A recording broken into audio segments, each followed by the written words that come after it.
Chapter 37, Care of the Patient with Shock. There's quite a bit of information in here, so you have one PowerPoint for the whole chapter, but on the lecture portion, I'm splitting it in two recordings so that it doesn't go on quite so long.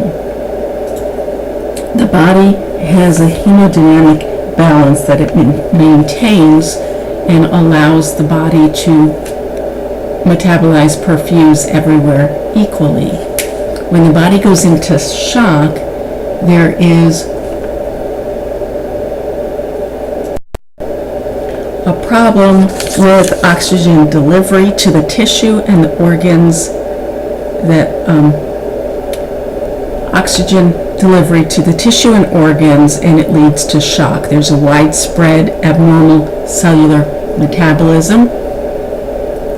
A slide here, I think, takes you through everything. The whole body response to this hypoxia, inadequate perfusion, is called a syndrome, or shock is a syndrome. It leads to a life-threatening emergency. Shock is simply defined as an inadequate tissue perfusion. It's often referred to as hypoperfusion. During a shock stage, inadequate amount of oxygen and glucose are delivered to the cells. The amount of oxygen delivered to the cells is less than the amount required for normal metabolism. There's an impaired elimination of the carbon dioxide and other waste products. So the organs of vital importance are brain, heart, kidney, lungs, intestines. So the brain, heart, and kidneys here suffer irreversible damage and eventually lead to shock. This tissue ischemia, your heart, brain, and lungs are damaged within 4 to 6 minutes of this lack of oxygen, decreased, or hypoperfusion. Your GI tract, liver, and kidneys are affected 45 to 60 minutes. Your muscle and skin dies off within 2 to 3 hours of this lack of perfusion. So shock is a condition in which the circulation fails to meet the metabolic need of the tissue, and at the same time fails to remove the metabolic waste, inadequate blood flow and or oxygen delivery, failure of tissue oxygenation, and they end up in an anaerobic state. The cells switch from aerobic to anaerobic metabolism because there's that without oxygen leads to a lactic acid production. The cell function ceases. The cells begin to swell. Membrane becomes more permeable. Electrolytes and fluids seep out into the cells. The sodium-potassium pump is impaired. Mitochondrial damage and leads to cell death.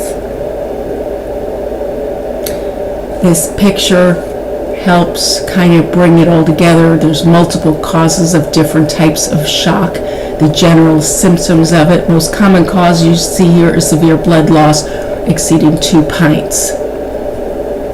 Can be a loss from diarrhea, vomiting, bowel obstruction, and multiple things. I'm not going to read the slide to you.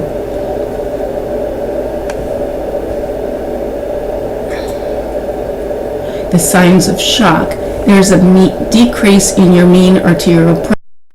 I think I mentioned in the cardiovascular or the cardiac lecture about mean arterial pressure. Your mean arterial pressure, you have so many machines now that the mean arterial pressure is in parentheses next to your blood pressure reading. If you're doing it on a cuff, your mean arterial pressure is 2 times your diastolic plus your systolic number divided by 3. That gives you your mean arterial pressure. You need a mean arterial pressure of at least 60 to perfuse those vital organs of your brain, heart, and kidneys.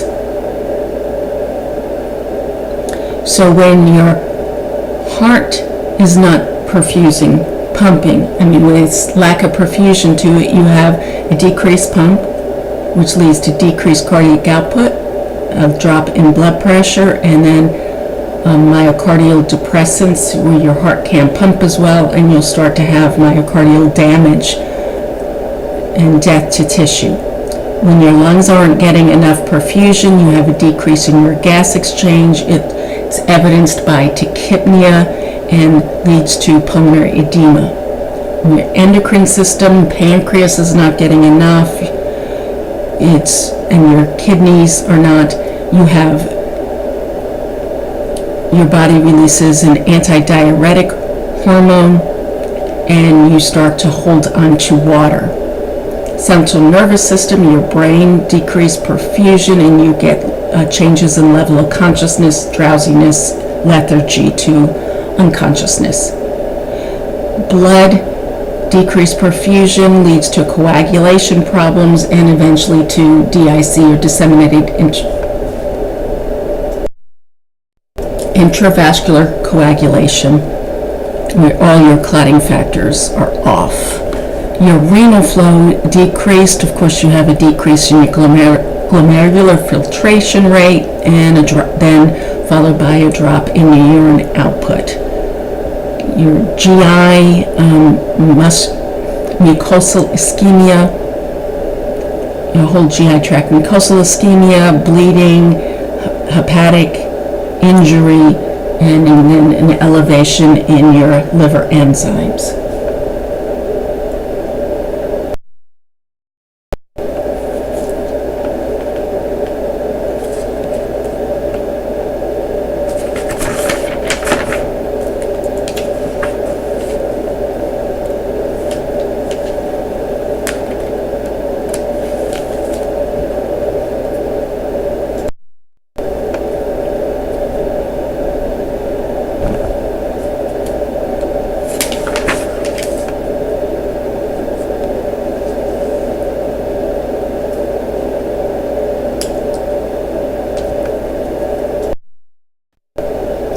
This is just a real good picture of showing the multiple organ dysfunction.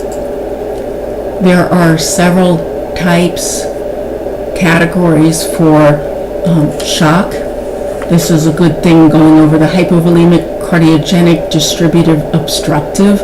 I am going to break those down in the second part of this lecture. It's all in your PowerPoints, and you have your textbook also. There are stages of shock. The initial, when your mean arterial pressure drops by 10, the heart and respiratory rate are increased from the baseline. There's a slight increase in the diastolic blood pressure because the body is trying to adapt. You have vasoconstriction to try to increase your pump, so increased heart rate and a temporary increase in your diastolic blood pressure. Then you get to the next stage called non-progressive stage,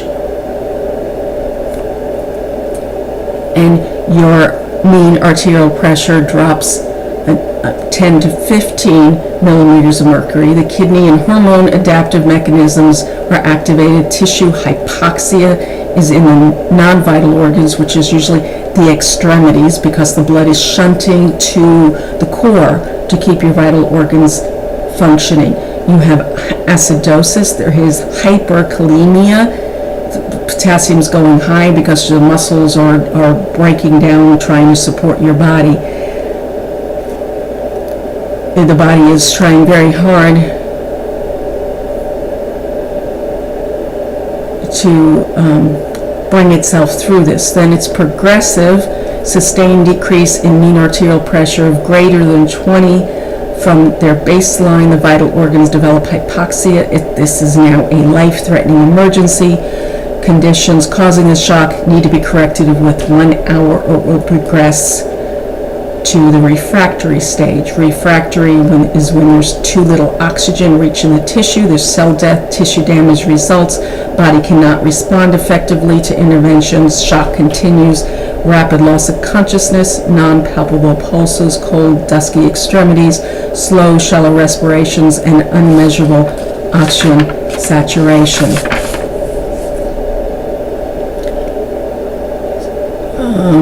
There's the sequence of the cell damage causes massive release of toxic metabolites and enzymes, which I mentioned. There's microthrombi because the whole clotting factors are off.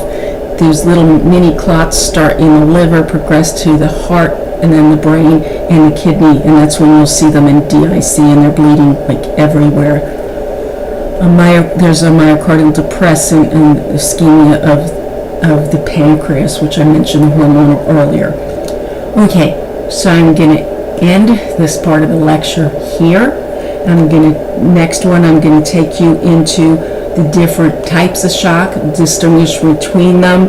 The general idea for all shock is trying to stop the cause, pump the fluids in, give them vasopressors to keep perfusion everywhere, maintaining their airway. It's the same general theme through everything, but I'll break down how each of these look.